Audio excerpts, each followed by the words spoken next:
Jadi begini, saya tadi sudah matur sama Pak Kures atau Abi Kures. Di sini itu para akademisi. Yang model wali itu hanya saya, makanya saya nanti model wali. Makanya tak bawakan wiridan tadi. Saya takut karo intelektual itu terus kayak Pak Mukhlis itu ingin bikin PSG itu besar, terus ngundang orang diatur-atur, disuruh ngomong. Itu udah gaya wali. Gitu. Grand Seh, semuanya dilibatkan.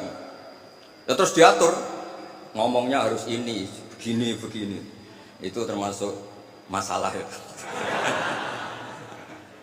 Begini Pak Presa, tadi sudah pamit sama beliau. Itu ada wiridan yang sering saya baca ngaji di Jogja di mana-mana. Ya tolong disimak sama nani model Ki Jawa, kemudian saya bawa takbir, bawa ibarat. Karena ini lembaga akademik, jadi harus otoritatif. Begini saya cerita mukaddimah. Dulu Nabi Nuh itu ketika kecewa sama kaumnya atau umatnya, itu melaknat mereka sampai mereka mati semua kecuali orang 80 yang ikut di Safinatin Nuh. Maka generasi yang sekarang masih itu semuanya turunannya orang mukmin karena tinggal 80 orang yang ikut di Safinatin Nuh. Sebab itu Quran mengistilahkan generasi yang sekarang itu dzurriyyataman hamalna ma'an. Jadi kita punya dua status, satu ya Bani Adam di Quran, kedua dzurriyyataman hamalna ma'an. Dan nikmatnya ada kapal itu dikenang di surat Yasin, wa ayatul lahum anna hamalna dzurriyyatahum fil fulkil mashhun. Jadi kita sekarang ada itu berkahnya dimuat di Safinatin Nuh, di kapalnya Nabi Nuh. Beberapa kiai nerjemah perahu tapi dikomplain, rak kecil gitu. Makanya saya dulu ngaji saya itu perahu Pak Kures, tapi harus bilang kapal karena kalau perahu dikomplain apa? Kecil. Repot, musuh pakar-pakar kayak Pak Mukhlis itu repot karena pikirannya itu analisis. Jadi Allah saja dianalisis.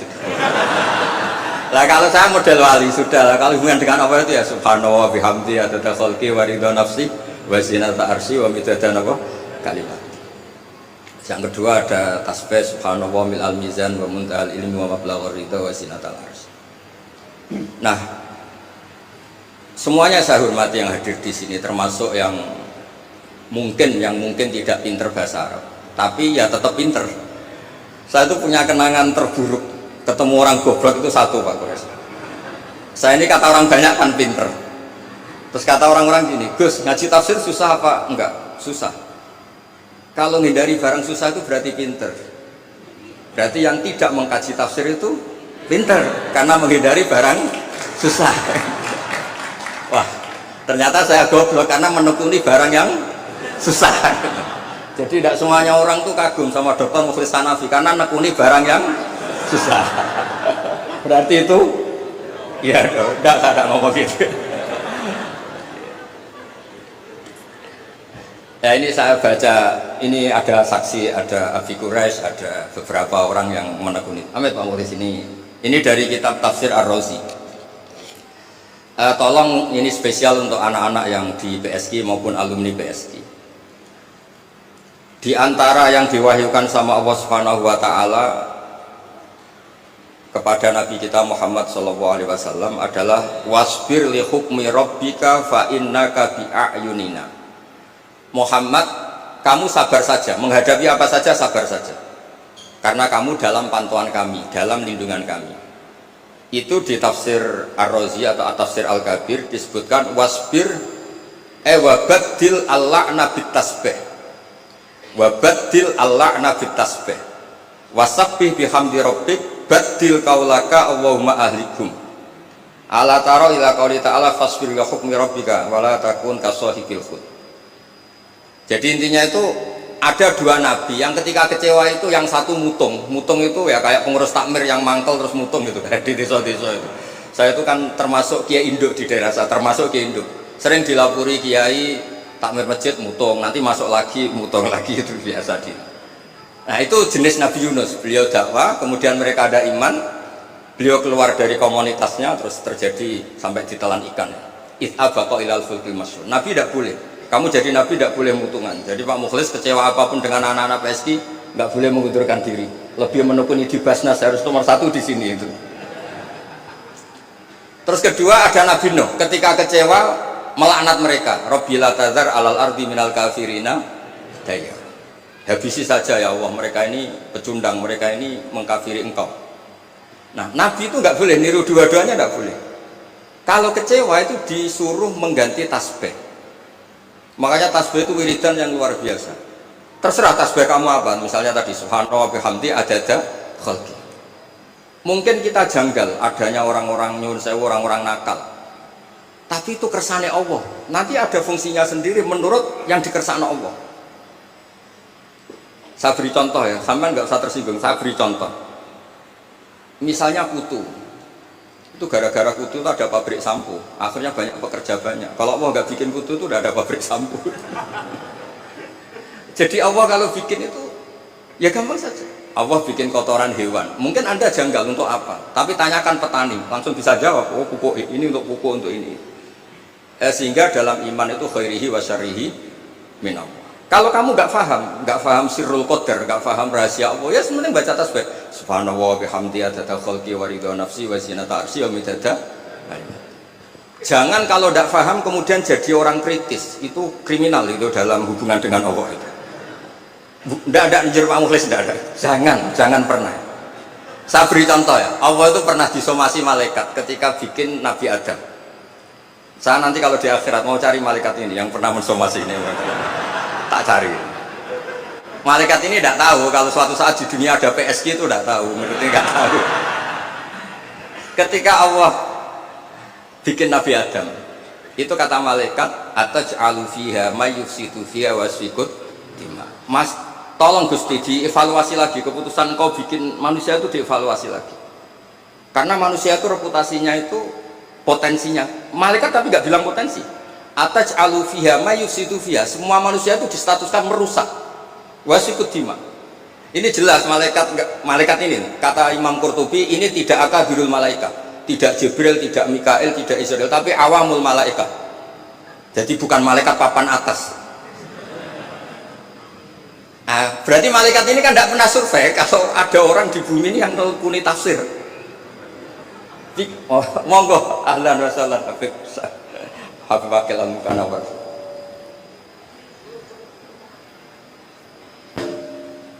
Monggo ahlan wa sahlan ya.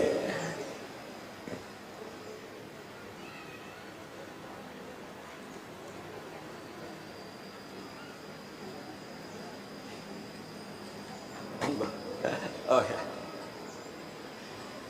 Ya ini kebetulan ini jadi kayak munakosah, kayak ujian disertasi. Kalau yang uji Pak Kures sama Habib Wakil Al-Munawar malah seneng, karena kalau orang sudah sepuh itu mesti meluluskan, yang repot ngadepi ini gitu. Repot itu. Orang ngatur orang nggak minta maaf, nggak merasa dosa sama sekali. Itu kalau di Rembang bisa di penjara ya. Karena di Rembang saya ini keren betul, nggak ada orang berani ngatur saya. Saya hadir itu karena beliau nelpon, Pak Kures nelpon. Kalau tidak datang saya yang jemput. Ya ini korban itu mazlum, doanya mustajab. Saya teruskan. Malaikat ini nanti saya cari di akhirat. Yang komplain atas alufia, mayusidufia harus ikut. Nah, tapi saya pastikan itu awamul malaikat, bukan malaikat papan atas. Nah, tapi anehnya malaikat ini bilang wa nahnu nusabbihu bihamdika wa nuqaddisulah. Kita ini mentasbihkan engkau.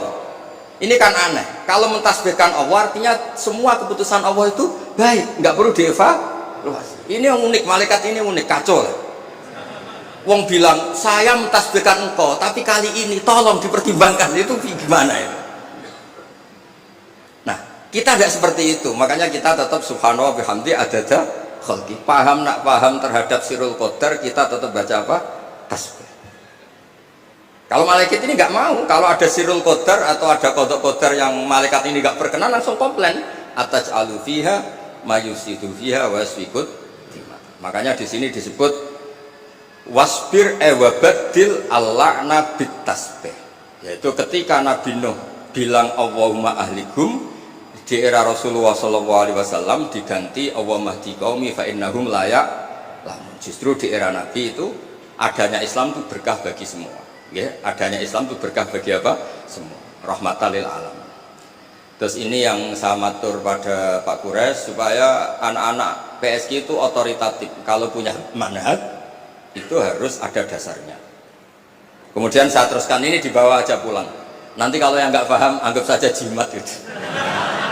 Di sini kan banyak orang NU, maksudnya nggak akan dianggap syirik gitu, tenang saja. Ini tidak Arab Saudi. Kalau di Arab Saudi kamu masalah itu, mungkin dianggap jimat atau apa? Enggak. Arab Saudi sekarang juga enggak, sudah. Enggak, saya tuh punya teman baca syahadat tuh enggak ikhlas. Ini saya cerita sama Pak Kurs, saya punya teman Pak Kurs bisa baca Fathul Mu'in. Satu-satunya saya baca syahadat enggak ikhlas ketika di imigrasi Arab Saudi. Dia itu orang Madura, jadi ke sana itu bawa jahe sama jariknya ibunya, jarik yang sudah bekas, hanya beberapa lembar jarik. Setelah dicek di imigrasi itu dianggap kayak jimat, jadi syirik. Terus ditanya sama polisi syariat, atas syahadu billah, na'am. Muslim, mukmin. Kok masih percaya ini? Nah, terus setelah itu ditanya, hadhihi baldatu wahil haram la yadkhuluha illa muslim faqul asyhadu an la ilaha illallah. Itu dia ada ikhlas. Baru itu saya baca syahadat ada ikhlas. Ini negara Islam, yang boleh masuk hanya orang-orang yang mukmin. Maka kamu harus bersyahadat dulu asyhadu an la ilaha. Dia bisa macam mu'in, Pak. Tapi belum dewan pakar PSI belum, tapi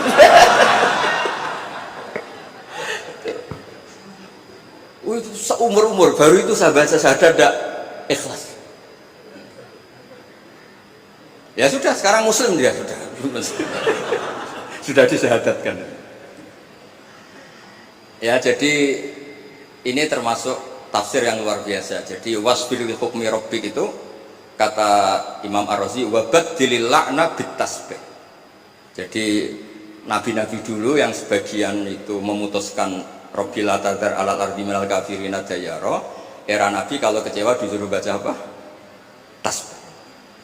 Ini penting supaya kehidupan kita itu rileks.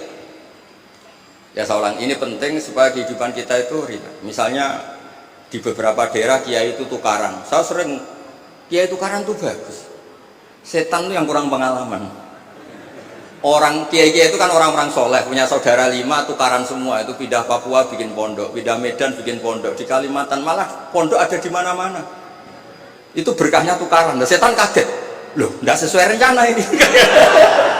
Karena kurang wawasan, setan ini kurang wawasan. Orang soleh kok. Jadi yang dulu satu titik tanah dipakai sujud, dipakai pengkajian Quran, gara-gara konflik kemana-mana. Termasuk beberapa orang yang nggak berani pulang di Jakarta di PSG itu ya di rumah bersih gitu. Jadi kalau Allah menghendaki orang soleh itu di mana-mana baik. Makanya Quran itu mengkritik setan itu inna kaidas syaitani kana dha'ifa. Sebenarnya setan itu udah hebat-hebat banget. Wong zaman gini yang ngaji ya buahnya. Berarti kan ini kegagalan setan. Itu gagal betul itu. Anda pemenang kan? Mungkin orang lain terganggu lah. Saat ini mungkin melakukan hal-hal yang nggak benar. Anda kesini ngaji itu menang. Nah, itu juga yang mau saya baca di ini beberapa referensi saya ini yang di hadis-hadis sahih. Ini yang di kitab Fathul Bari. Saya tadi sudah matur Pak Kures supaya otoritatif. Ketika kita baik, ya saya baca ya. Ketika kita baik, ternyata dalam banyak hal kita ini dianggap ya di atas malaikat. Jadi kadang Allah itu bully malaikat begini. Kamu iman sama saya, iya ya Allah, normal. Kamu melihat surga neraka, melihat dan bahkan ikut. Tapi Bani Adam itu tidak tahu saya, tapi iman sama saya. Wahal ra'auni, enggak tahu saja seiman itu. Kalau wiridan sampai nangis, tidak tahu. Jadi makanya ini di kitab Bukhari. Yaquluna, kata Allah ini, fayaqulu kaifa la ra'auni qal yaquluna la ra'auka kanu ashadda laka ibadatan wa ashadda laka tasjidan wa aktsara laka tasbihan. Andaikan mereka melihat engkau ya Allah, tentu tasbihnya lebih besar ketimbang kita. Wong enggak tahu saja ada jamiah istighosah. Loh coba ini Jakarta itu kota, kayak apa Jakarta terkenalnya kayak apa? Kota metropolitan apa saja ada. Ternyata ada PSI. Ada tempat untuk mengkaji apa? Tafsir. Sudah tahu sulit, masih dikaji itu wah luar biasa. Ya sudah tahu sulit masih apa? Dikaji itu, masya Allah betul itu. Nah ini supaya clear ya. Jadi ini beberapa kitab yang sengaja saya baca.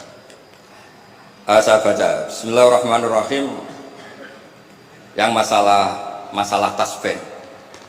Ya jadi ini cerita-cerita kekaguman. Redaksinya gini. Wa inna wa ta'ala baha itu dari kata baha yubahi muhad. Baha bikum malaikata. Allah itu begitu bangganya dengan kalian. Bumi itu adalah nyuwun sewu tempat maksiat, tempat macam-macam. Tapi ternyata yang baca tasbih banyak, yang iman banyak, yang sujud banyak. Kamu malaikat wajar sujud. Di sini nggak ada maksiat. Juga kamu tidak tak kasih nafsu. Wajar kamu jadi makhluk yang baik. Ini manusia. Nafsu punya, problem punya, saweran banyak, masih baca tafsir. Jadi ini luar biasa, pokoknya luar biasa. Ya, nanti kalau Pak Muflis nggak terima, tak kasih mic, nggak apa-apa. Komplain sama saya, nggak apa-apa. Ini kan demokratis. Monggo nanti kalau mau komplain. Tapi model wali sama intelek biasanya keramat yang model wali. Tak jamin. Tak jamin. Saya itu sering di mana-mana itu cerita wali, bukan karena apa-apa ya. Supaya orang itu masih punya cita-cita dicintai Allah. Mungkin kita kelamaan hidup di dunia ini, ingin dicintai pejabat, orang kaya, orang terkenal. Mbok ya, kamu itu makhluk, ingin ya dicintai Allah Subhanahu wa taala. Allah ngendikan Allah waliyul ladzina amanu yukhrijuhum minadz-dzulumati ilan nur. Jadi supaya orang itu nganggep wali tidak wow terus kita kayak wali songo, itu tidak perlu seperti itu. Kalau kamu kayak wali songo malah tak komplain, karena saya pasti tidak percaya. Kita jadi wali yang gampang-gampang. Saya berikan satu hadis yang resep jadi wali. Inna wuha ta'ala layar, ini hadis Sahih Muslim. Inna wuha ta'ala layar do anil abdi ida aklal aklata fayahmadahu alaiha aw yashroba syarbah fayahmadahu alaiha. Itu pakai inna itu taukid, masih pakai lam li taukid. Allah itu sangat ridho kalau orang itu makan ketika per lukmah itu membaca tahmid. Ya Allah, alhamdulillah bisa makan, alhamdulillah bisa minum. Orang diridhoni Allah itu di atas wali. Nggak usah kamu jadi wali wiridan baca qul hu 10.000, nggak ada yang percaya. Nggak ada yang percaya. Sudah, pokoknya kalau makan alhamdulillah. Yang saya tidak tahu itu rokok. Bisanya baca alhamdulillah kalau setelah rokok itu saya tidak tahu. Apa sunat alhamdulillahnya, apa makruh rokoknya itu nanti malaikat bisa diskusi. Ini kan ada janibul khairi sama janibus syarr. Itu malaikat bisa berdebat ya. Saya pernah ditanya, orang itu nggak ikut rokok, tapi pernah ditanya gini Pak Bos. Ada orang rokok. Kalau di kampung-kampung biasa mau jumatan rokok. Pas mati sedot komat, terus dia takbir. Itu asapnya masih keluar. Nah itu batal enggak? Wah, saya bilang itu saya ada ikut yang mati rokok kok disuruh mikir hukumnya kan? Ya pikir sendiri kamu di mana? Tapi yang jelas itu malaikat punya alasan mengadab Anda. Saya ada bilang haram, tapi kalau itu cukup untuk malaikat mengadab Anda, karena pasti itu tidak sopan ya. Terus saya tanya, enggak Gus, batal apa enggak? Yang batal itu kan aklu masuk, ini kan keluar kan? Wah, ini tambah enggak bener ya. Terus, nanti enggak apa-apa Pak Muklis, nanti komplain enggak apa-apa. Ya ini kebanyakan Syafi'i itu, kecuali Pak siapa? Muklis. Aneh. Di Indonesia madzhab Hanafi itu enggak laku. Apa? Ada yang laku soal ya, jadi supaya ngaji ini rileks, memang saya itu sering dipesan sama bapak saya, namanya Kiai Nur Salim. Bapak saya itu pesan saya itu dua. Satu, kamu harus hafal Quran kayak hafal Fatihah. Bapak saya itu terkenal di Rembang, kalau baca Quran itu wanya sekali. Kedua, jangan pernah kalau ada orang ngaji itu dibikin susah. Kata bapak saya, di rumah dimarahi istri, di tempat ngaji dimarahi ustad. Dapat dua marah dua kali. Itu aja. Terus beliau mesti pakai dalil kul bi fadlillah bi rahmati fa bidzalika falyafrah. Orang tuh harus ceria. Maksiat saja bisa bikin ceria, masa kita taat tidak bisa apa? Ceria. Makanya Nabi ngintikan wa qurratu aini fi sholat. Saya ini kalau sholat senang sekali. Ya karena orang baik itu pasti senang dengan hal-hal yang apa? Baik. Makanya saya kesini itu, makanya jangan pernah ngundang saya, itu tidak akan hasil. Saya terkenal itu. Saya itu hanya mau diundang yang pernah sepuh. Saya kemarin mulut itu di Pak Hamid Pasuruan karena sepupunya Mbah. Di Kiai Sahal juga masih sepupu. Terus di sini karena itu. Ya tadi diancam, kalau tidak datang saya alhamdulillah akhirnya sami'na wa ata'na. Jadi saya mohon semohon-mohonnya. Jadi Nabi Muhammad SAW memang dari awal tidak boleh mengikuti melaknat orang yang balelo. Sebab itu ketika Nabi menyamakan dirinya, ketika melihat Nyun Sewu Umar temperamental, masaluka ya Umar kamasali Nuh ifqala Rabbila tadhar alal ardi minal kafirina daya. Wa masaluka ya Abu Bakrin kamasali Ibrahim ifqala faman tabi'ani fa innahu minni wa man asani fa innaka ghafurur rahim. Dan Nabi Ibrahim ini juga yang Allah bilang ke Nabi Muhammad ngendikan anit tabi millata Ibrahima hanifa. Jadi santri BSK yang soleh kita doain, yang beling kita doain tobat. Jangan diusir Pak Mufti. Kalau diusir menjadi orang lebih nakal, nanti Anda yang ditanya sama Allah. Sudah baik-baik di PSG kamu usir, sekarang di tempat maksiat. Kita yang kena hisab. Karena syariat kita faman tabi'ani fa innahu minni wa man asani fa innaka ghafurur. Kalau tidak bisa semua karena kita punya ghirah, punya buhdu alil ma'asi, misalnya kita orang soleh yang benci sama maksiat. Kamu ikut saja Nabi Isa. Ketika tidak bisa memilih, kembalikan ke Allah, yaitu bertasbih. Kata Nabi Isa, in tu'adzibhum fa innahum ibadu wa in taghfir lahum fa innaka antal azizul hakim. Itu kan hamba jenengan Gus, itu ndak wilayah saya. Monggo terserah jenengan. Wong kula ora melok gawe kok jenengan elok-elokno. Saya ndak ikut bikin ya monggo itu wilayah jenengan. Jangan ngambil sikap kemudian Anda itu salah. Misalnya begini, tanpa ngurangi hormat. Sayyid Abdul Hasan Asyadili dalam satu mukasyafahnya itu ketemu Nabi Nuh sama Nabi Muhammad sallallahu alaihi wasallam. Itu Nabi Nuh kan melaknat orang kafir sampai habis. Kata Abdul Hasan Asyadili, di Indonesia kan banyak thariqah Asyadiliyah. Lau alimanuhun, andekan Nabi Nuh perso bahwa fi asla birijalil kufar itu ada gen-gen yang nanti menjadi muslim, maka nggak boleh dipasutkan karena nanti akan melahirkan orang-orang apa? Muslim. Kita tahu Abu Jahal punya anak Ikrimah, Abu Lahab punya anak Darrah, Walid yang musuhnya Nabi punya anak Khalid. Kita kan tidak pernah tahu.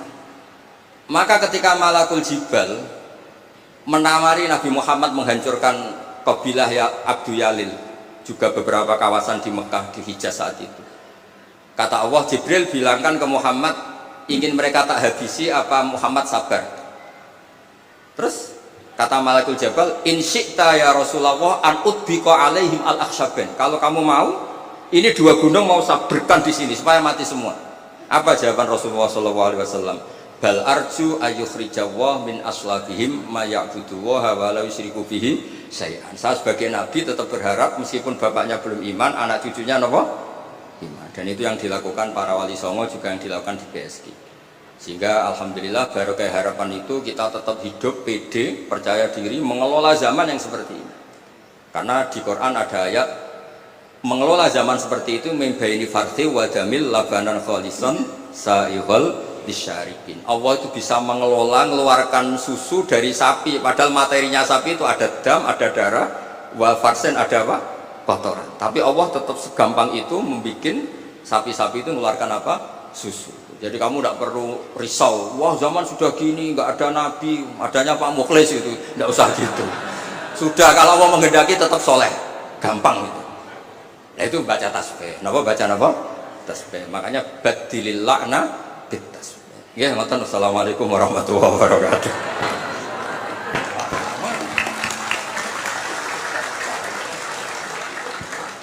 Ini ngasih waktu. Terima kasih Gus Baha. Saya tadi lupa untuk menyampaikan disclaimer di awal, sehingga kena roasting terus tadi. Waktu kunjungan Syekh Al-Azhar bulan Juli yang lalu, begitu pertama ketemu dengan Gus Baha ini, saya diwasiati, Pak Mukhlis bisa nggak tirakat dari kegiatan? Jangan bikin kegiatan yang undang-undang kita melulu katanya. Jadi diminta tirakat kegiatan. Dan kali ini kita kerjain lagi dia. Tapi saya ingin disclaimer ke Gus Baha bahwa saya pun sebenarnya pihak yang diundang juga di sini. Jadi kita sama-sama korban sebenarnya. Sudah tahu kan yang ngatur-ngatur tadi? Ya, Bu Caca dengan Pak Fikri ini ketua yayasan kita ini ya, yang punya acara. Terima kasih dan kami ucapkan selamat datang kepada guru-guru kita yang baru bergabung, Profesor Dr. Kiai Haji Said Aqil Hussein Al-Munawar, lalu Gus Ulil, dan Pusat Studi Al-Quran berada di kawasan ini sejak tahun 2009. Kampus pertama Muslim yang kaku. Saya tidak mau bicara banyak, baca tafsir Al-Misbah ketika diuraikan arti warafa'na laka dzikra. Di situ ada Michael Hart yang berbeda. Tolong ukurnya beda-beda. Oh, tolong ukurnya, saya mau ukur Nabi dari segi pengaruhnya. Siapa orang yang paling berpengaruh? Dia temukan Nabi Muhammad. Saya akan ukur Nabi Muhammad dari segi karyanya. Nabi Muhammad. Saya akan, ada orang Kristen namanya Nazmilo di Mesir. Dia itu ilmuwan dan agamawan. Dia nulis buku namanya Muhammad Ar-Rasul War-Risalah. Dia bandingkan antara bukti kebenaran yang dibawa oleh Nabi Isa dan bukti kebenaran yang dibawa oleh Nabi Muhammad. Dia katakan apa? Lebih sesuai untuk masa kita bukti yang dibawa oleh Nabi Muhammad daripada yang dibawa oleh Nabi Isa. Karena Nabi Isa berkata, jangan percaya pada saya kalau aku tidak mengerjakan pekerjaan Bapa. Ada mukjizat. Nabi Muhammad tidak mengandalkan mukjizat. Dikatakan oleh Nazmilo, ini sesuai dengan keadaan kita. Dulu waktu kita kecil, kita dibujuk buat makan. Kalau sudah dewasa masih perlu dibujuk. Sudah tahu sendiri, oh ini bermanfaat saya makan, ini tidak. Kemanusiaan sudah meningkat, itu kata Nazmilo. Jadi lebih unggul cara itu. Nah, kita sepakat juga bahwa semua uraian menyangkut Nabi Muhammad belum sempurna. Kita baca itu tadi pagi itu dibaca, wa mahma tafafna wa wasifuhu fi wasfihi yafna zamanu wa fihi ma lam yusafi. Walaupun beragam uraian para pakar tentang sifat-sifat Nabi Muhammad, akan berakhir masa ini tapi belum lagi selesai uraian menyangkut Sayyidina Muhammad. Ada seorang ilmuwan Abbas Al-Aqad, dia menulis buku namanya Matla'in Nur.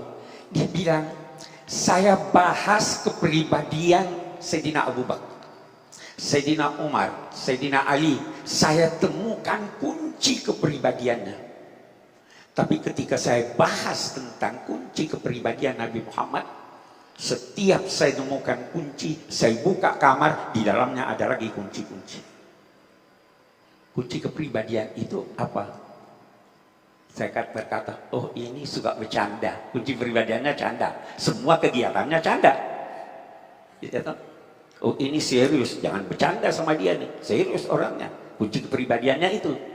Sayyidina Ali, kunci kepribadiannya kesatria.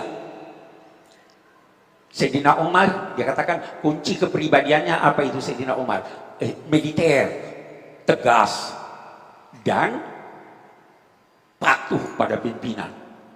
Tapi sudah Muhammad bakal begini. Baik. Sayyidina Abu Bakar apa kepribadiannya? Seorang pengagum. Jadi walaupun dia belum tahu, itu betul. Apa buktinya katanya?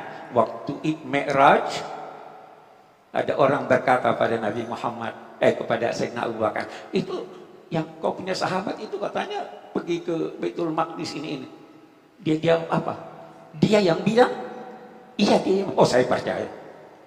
Jadi dia percaya sebelum kenal Islam. Nah, Sayyidina Umar percaya setelah baca Quran. Masing-masing ada kunci kepribadiannya. Nabi Muhammad kita tidak tahu kunci kepribadiannya apa. Itu sebabnya dikatakan kana khuluquhul Quran. Quran itu akhlaknya. Yang mana nih yang kita mau bahas akhlaknya ini? Terlalu banyak. Wa ma arsalnaka illa rahmatan lil alamin dan sebagainya, banyak sekali khuluquhul Quran. Nah, karena kita di pusat studi Al-Quran, saya ingin menjelaskan tidak 2 ayat deh, 1 ayat deh supaya waktunya lebih ini. 1 ayat, laqad ja'akum rasulun min anfusikum azizun 'alaihi ma'anittum harisun 'alaikum bil mu'minina raufur rahim. Mari kita lihat. Ini ayat dimulai dengan laqad. Lam itu digunakan untuk bersumpah. Orang bersumpah itu untuk meyakinkan mitra bicara. Qad itu berarti sudah pasti. Jadi Allah bersumpah demi, terserah Anda mau bilang apa. Mau bilang demi Allah boleh. Mau bilang demi masa boleh. Pokoknya demi Allah bersumpah bahwa telah qad ja'akum. Itu yang baca tafsir Al-Misbah, saya koreksi di sini. Di sana saya tulis telah datang kepadamu. Salah itu. Tetapi mestinya telah mendatangimu. Apa bedanya? Kepada itu ada jarak. Saya berangkat dari Jakarta, saya mengirim datang kepadamu, ada jarak. Tidak ada jarak, mendatangimu. Sama halnya ketika Allah memerintahkan seseorang untuk berbakti pada kedua orang tuanya. Dia katakan birra ila walidai. Tapi birrul walidai atau wabil walidai, ba itu lil irsad. Kamu harus mendempit kepada orang tuamu. Jangan ada jarak antara kamu dengan orang tuamu. Tidak boleh ada jarak. Kalau dia berkata berbaktilah kepada orang tuamu, bisa terkesan bahwa apa yang Anda lakukan adalah untuk orang tua Anda. Tidak. Kalau Anda berbakti pada orang tua, itu bukan untuk kemaslahatan orang tua, tapi untuk kemaslahatan kamu. Nah, di sini laqad ja'akum, telah mendatangimu. Dia berbaur dengan kamu. Bukan dia yang mengundang kamu datang. Dia yang datang kepada kamu. Itu artinya ja'akum. Dan ja'a itu digunakan untuk sesuatu yang agung, yang dahsyat, yang paling baik, dan bisa jadi berat dipikul. Mari kita lihat. Hatta orang-orang yang dekat pada Allah itu diantar ke sorga. Hatta idza ja'uha futihat wa futihat abwabuha. Kemana? Sorga ini dahsyat. Neraka ja'uha dahsyat. Ja'al haqqu dahsyat. Semua ja'a dahsyat. Jadi Nabi Muhammad bagaimana? Dahsyat. Kita baca di surat Yasin, apa itu? Waja'a rajulun min aqsal Madinah. Bahwa berita yang penting. Kita baca Nabi Ibrahim waktu kedatangan tamu, dia ingin menghormati tamu. Bagaimana? Faragha ila ahlihi waja'a bi'ijlin samin. Dia sembunyi-sembunyi, jangan tamunya tahu bahwa dia meninggalkan tamu ini. Sembunyi-sembunyi, pergi kepada istrinya, lalu sang istri masak daging ijil, sapi ya, sapi muda, istimewa, semua istimewa. Ja'akum, datang kepada kamu, berat tapi dahsyat apa yang dia bawa. Itu sebenarnya berbeda. Ada kata lain dalam Al-Quran, ata itu boleh jadi ringan. Hal ataka hadithul ghasyiyah, berita tentang hari kiamat itu ringan dibanding dengan kedatangan hari kiamat, maka dikatakan ata. Oke. Ja'akum, ini pasti sudah terjadi. Ini bukan pencitraan. Aku baru dia katakan Rasul. Kenapa Rasul? Kenapa dia tidak katakan Ja'akum Rasulullah? Kan bisa dia katakan Rasul. Karena ada dua kemungkinan. Kalian yang didatangi bisa percaya, ketika itu otomatis kalian berkata ini Rasulullah. Kalian yang tidak percaya dia Rasulullah, tapi ingat dia Rasul. Rasul itu walaupun dari musuh harus dihormati. Ja'akum Rasul, yang datang ini Rasul, utusan. Walaupun kamu tidak percaya dia, walaupun kamu berkata bukan utusan Allah, tapi hormati dia. Itu laqad ja'akum Rasul, baru min anfusikum. Apa artinya anfusikum? Kalau kita mau mudah, dari diri kamu. Dia itu bagian dari dirimu. Itu tidak jarang Al-Quran menamai Rasul sahib. Wa ma sahibukum bimajnun. Apa sih artinya sahib itu? Teman itu apa toh? Teman hakiki adalah sosok Anda, tapi dalam fisik yang lain. Ini sahabat saya, ini saya nih, tapi orangnya bukan di sini. Dari diri kamu. Ada yang menafsirkan dari suku Quraisy, ada yang menafsirkan dari orang Arab. Saya berkata tidak ada khitab dalam Al-Quran yang ditujukan khusus kepada orang Arab. Yang ada itu ya ayyuhan nas. Jadi diri kamu manusia. Dia itu manusia seperti kamu. Innama ana basyarum mislukum. Manusia. Tapi ada lagi. Sayyid Qutb berkata ada lagi. Jiwa kamu.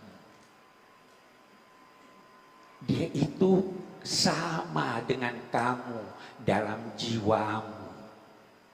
Sama dengan kamu dalam perasaannya, sama. Karena itu dilanjutkan apa? Azizun alaihi ma'anittum harisun alaikum bil mu'minina raufur rahim. Karena dia merasakan apa yang kamu rasakan, maka azizun alaihi ma'anitum, berat di hatinya, menyangkut penderitaan yang kamu alami. Dia juga merasa itu. Harisun alaikum, sangat-sangat ingin kebaikan untuk kamu. Ini Nabi Muhammad. Dia tidak mau kamu susah. Dia tidak mau kamu sedih. Apa yang kamu alami dia rasakan juga. Harisun. Dia ingin kebaikan untuk kamu.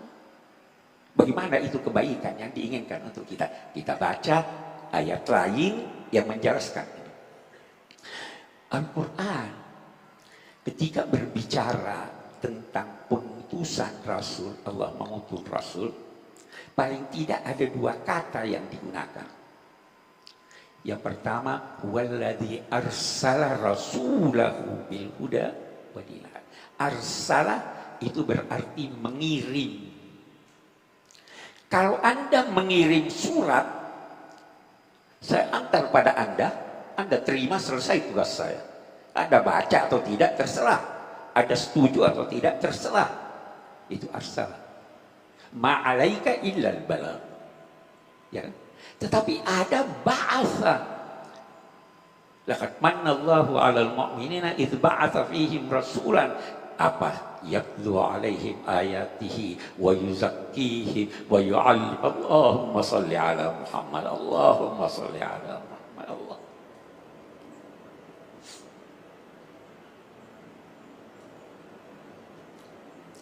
Banyak tugasnya. Yatlu 'alaihim ayatihi. Tahu apa arti yatlu? Bukan sekedar membaca. Tilawah itu baca, lalu mengikuti bacaan dengan pengamalan. Jadi dia tidak sekedar menyampaikan ini Quran berkata begini, ini Quran berkata begini. Tidak, yatlu. Dia beri contoh pengamalannya. Itu sebabnya beda memberitahu dan mengajar. Wa 'allama Adam al-asma'atullah. Tuhan ajar Adam nama-nama sehingga dia faham.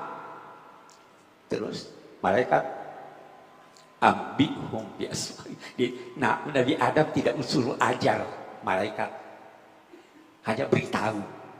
Nabi Muhammad yatlu alaihim wa yuzakkihim, membersihkan mereka.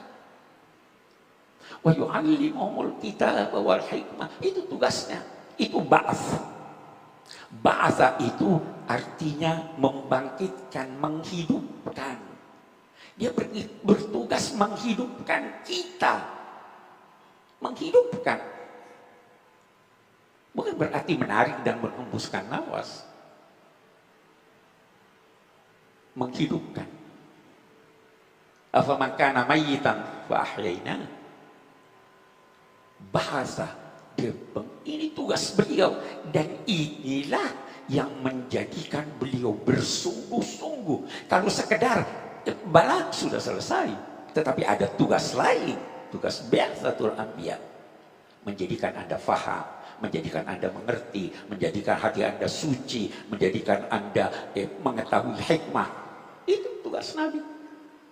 Beliau sadar tentang ini sampai-sampai ditegur oleh Tuhan, la'allaka bakhi'un nafsaka ala athari. Boleh jadi kamu mencederai, membunuh dirimu karena mereka tidak beriman. Dia sangat cinta pada Anda. Dia ingin kemaslahatan Anda. Innakum tatahafatuna finnar. Kalian ini berjatuhan ke neraka. Wa ana aqutu bihujazikum. Saya ambil itu ikat pinggangmu, saya tangkap ini, saya tangkap ini. Tapi masih ada juga yang masuk. Itu Nabi Muhammad. Tidak wajarkah kita cinta pada beliau?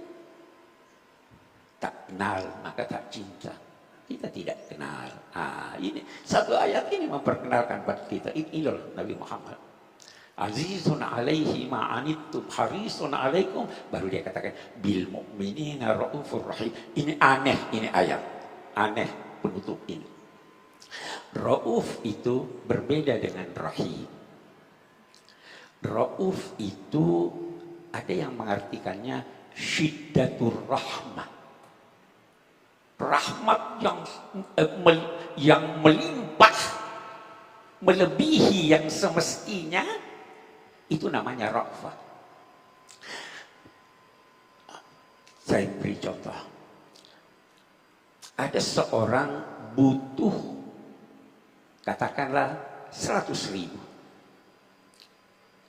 Kalau saya beri dia 50.000, terdorong oleh rasa iba saya pada dia, saya dinamai Rahim. Kalau saya beri dia 100.000 sesuai kebutuhannya lebih bagus, tapi saya masih dinamai Rahim. Tetapi kalau saya kaya raya, dia butuh 100.000, saya kasih dia 1 juta. Apa namanya itu? Itu rafat. Memberi dengan melihat kemampuan pemberi.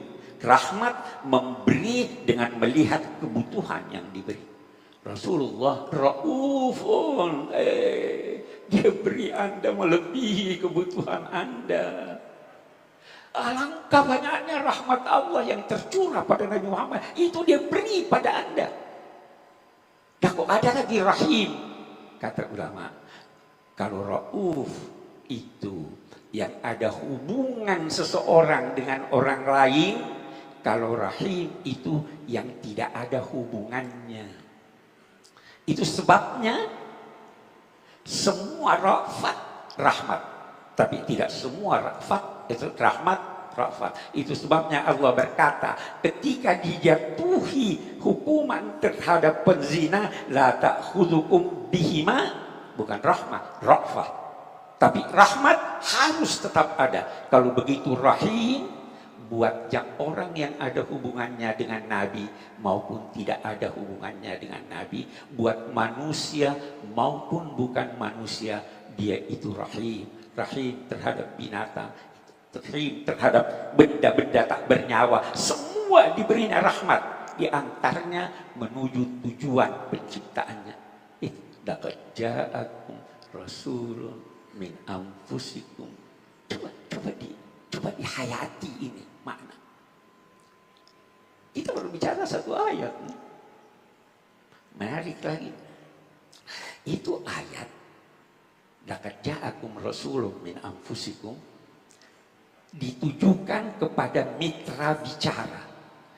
Telah datang kepadamu, ya kan? Lanjutannya, fa in tawallau, kalau mereka berpaling. Kali ini Tuhan tidak lagi berbicara pada yang berpaling.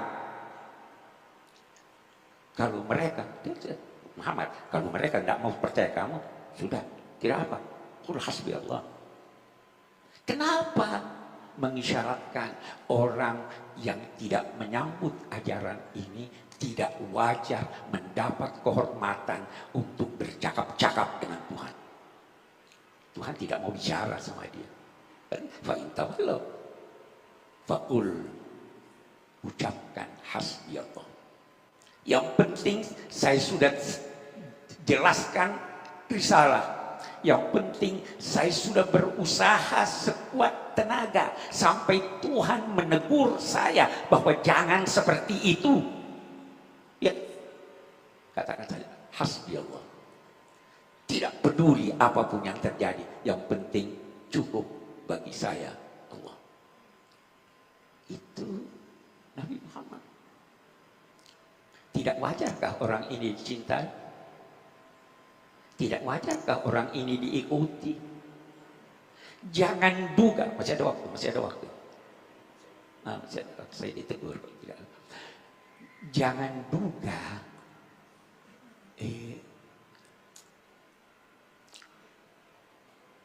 apa yang saya mau bilang. Orang tua biasa lupa ya.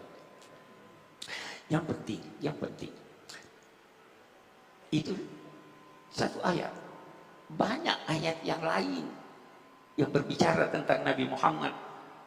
Tetapi saya kembali berkata, apapun uraian Anda tentang pembicaraan menyangkut Nabi Muhammad, itu masih kurang.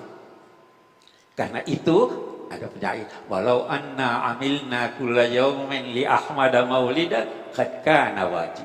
Seandainya kita tiap hari mengadakan maulid untuk Nabi Muhammad, itu wajib. Karena walaupun setiap hari kita bicara Nabi Muhammad, masih kurang. Kenapa kurang? Kita lihat. Satu lagi yang saya mau uraikan. Syukran, syukran.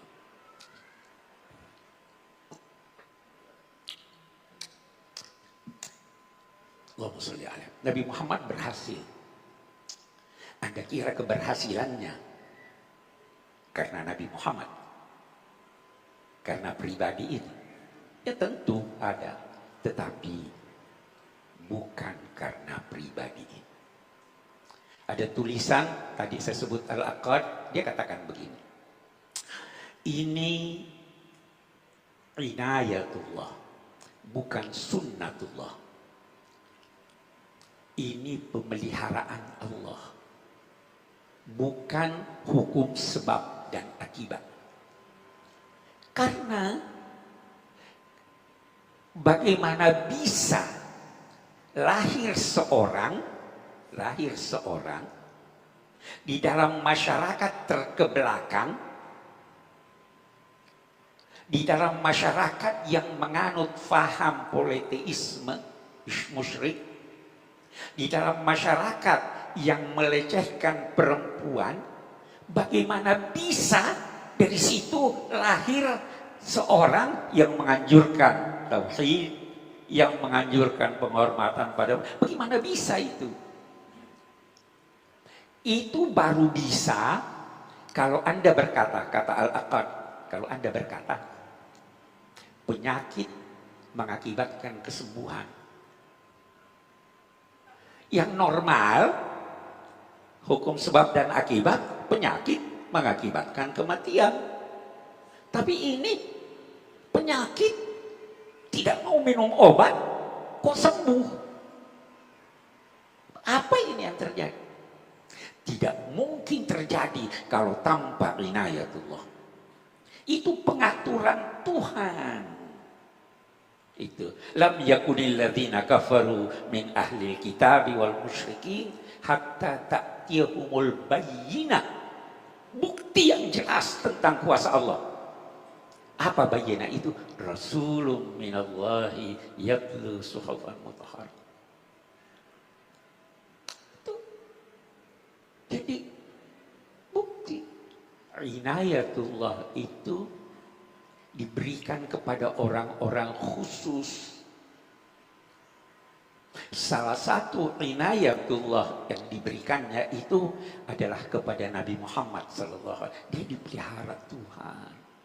Mau lihat bagaimana dia dipelihara Tuhan? Baca suratul Anfal. Suratul Anfal itu berbicara antara lain menyangkut perang Badar. Itu Tuhan mau begitu. Lau tawa'attum la taraftum fil mi'ad. Kalau kamu janjian mau ketemu, pasti tidak bisa ketemu. Tetapi Tuhan mau kamu ketemu dalam perang Badar. Kalian tidak mau berperang. Itu perang Badar. Tetapi apa? Tuhan mau ada peperangan. Kalau Tuhan di surat Al-Anfal dia cerita itu, Tuhan turunkan hujan liusabbita bihil aqdam. Salah satu tafsirnya, waktu sebelum turun hujan, perjalanan mereka terganggu karena pasir.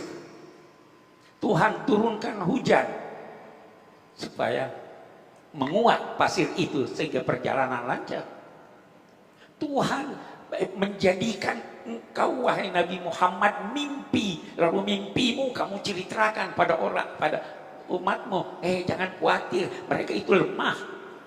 Semangat. Yang terpenting, wa ma ramaita idz ramaita walakinnallaha rama. Bukan kamu yang melempar itu kaum musyrik, tetapi siapa? Allah. Inayatullah. Tuhan mau itu. Semua tidak mau. Wa yuhiqqullahu al-haqqa bi kalimatihi walau karihal kafirun. Itu. Jadi ini inayatullah. Karena itu bersalawatlah, dekatkanlah diri kepada Allah. Wa makana Allahu liyu'adzibahum wa anta fihim. Wa makana Allahu liyu'adzibahum wa hum yastaghfirun. Allah tidak mungkin akan menyiksa mereka selama engkau ada Dan Rasulullah itu sampai sekarang masih ada. Hanya mata hati yang bisa melihat. Karena itu kita dalam salat assalamu bukan alaihi, assalamu alaika ayyuhan nabi wa rahmatullah. Ada dia di hadapan Anda. Tapi kalau mata hati tidak lihat, ada dia, hidup dia. Wala tahsabanna alladziina qutilu fi sabilillahi amwaatan bal ahya. Hidup Nabi ini. Terakhir,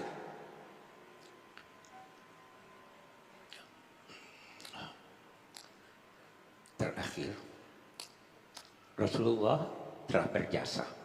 Bukan hanya berjasa kepada kita, berjasa kepada umat manusia seluruhnya, muslim dan non-muslim. Mari kita berterima kasih pada beliau. Qul la as'alukum alaihi ajran illa al-mawaddata fil qurba. Saya tidak minta upah dari apa yang telah aku lakukan kecuali mencintai keluargaku. Siapa keluarganya? Saya ingin menganut faham yang memperluas makna keluarga Nabi. Siapa itu? Semua yang dekat pada Nabi. Umatnya itu keluarganya. Bukan cuma orang Arab, bukan cuma turunannya. Salman minna ahlal bait.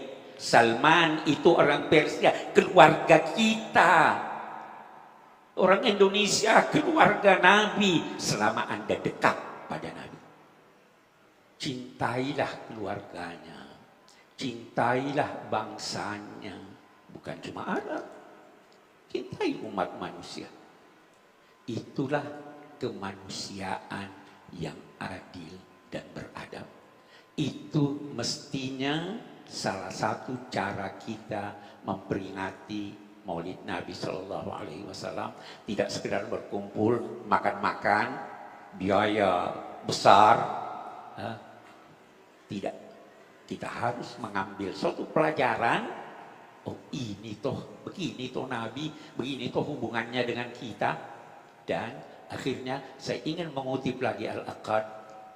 Dia katakan begini. Kita tidak bisa menguraikan tentang Nabi Muhammad Sallallahu Alaihi Wasallam secara sempurna. Untung, katanya, untung. Beliau adalah gunung yang tinggi dan besar.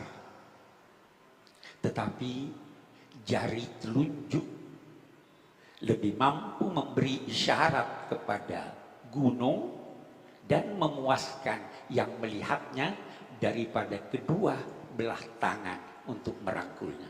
Kita tidak bisa rangkul itu semuanya, kita hanya menunjuk dari jauh. Itulah Nabi Muhammad. Pandanglah dia, Anda akan terkagum-kagum dan insya Allah terdorong untuk mendekatkan diri kepada Allah dan berusaha bersahabat dengan Rasulullah Sallallahu Alaihi Wasallam. Wassalamualaikum warahmatullahi wabarakatuh. Alhamdulillah.